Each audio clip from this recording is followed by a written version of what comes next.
Bangladesh Zimbabwe test সিরিজের খবর শুরুতেই প্রথম টেস্টের ভেন্যু সিলেটে অনুশীলন করেছে বাংলাদেশ দল। প্রথম দিন 10 ক্রিকেটারকে পেয়েছেন হেড কোচ ফিল সিমন্স। সোমবার যোগ দেবেন বাকিরা। 5 মাস পর লঙ্গার ভার্সন ক্রিকেটে খেলবে নাজমুল শান্তর দল। সিলেটে ফিটনেস আর ফিল্ডিং নিয়ে বেশি সিরিয়াস বাংলাদেশ।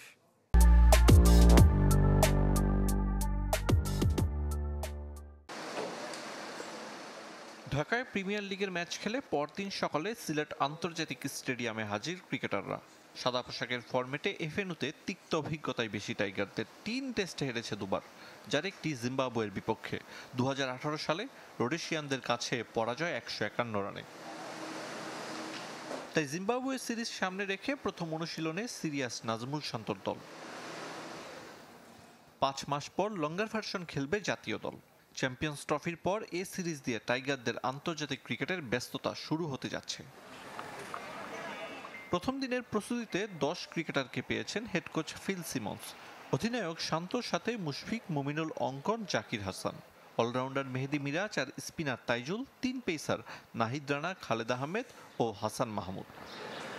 ব্যাটিং বোলিংয়ের আগে ফিল্ডিং আর ফিটনেস নিয়ে কাজ করেছে coaching staff. IPL franchise Mumbai ইন্ডিয়ান্সের সাবেক ফিল্ডিং কোচ জেমস পেমেন্ট এখন টাইগারদের ডেরায়। ফিটনেস ট্রেনার নাথান কেলিও যোগ করেছেন নতুনত্ব।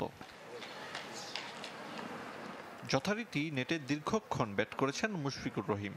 টি-20-র পর ওয়ানডে ছেড়েছেন মিস্টার ডিপেন্ডেবল। নিজের ১৭তম টেস্ট থেকে 6 ম্যাচ দূরে মুশফিক। বাংলা নববর্ষের প্রথম দিন যোগ দিবেন বাকি 5 ক্রিকেটার। জয়, জাকের আলী, জুনিয়র সাকিব, সাদমান ও নাইম ইসলামকে নিয়ে পূর্ণ হচ্ছে ফিল সিমন্সের পাঠশালা।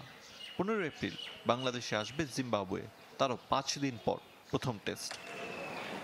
আরিফুল ইসলাম, চ্যানেল 24।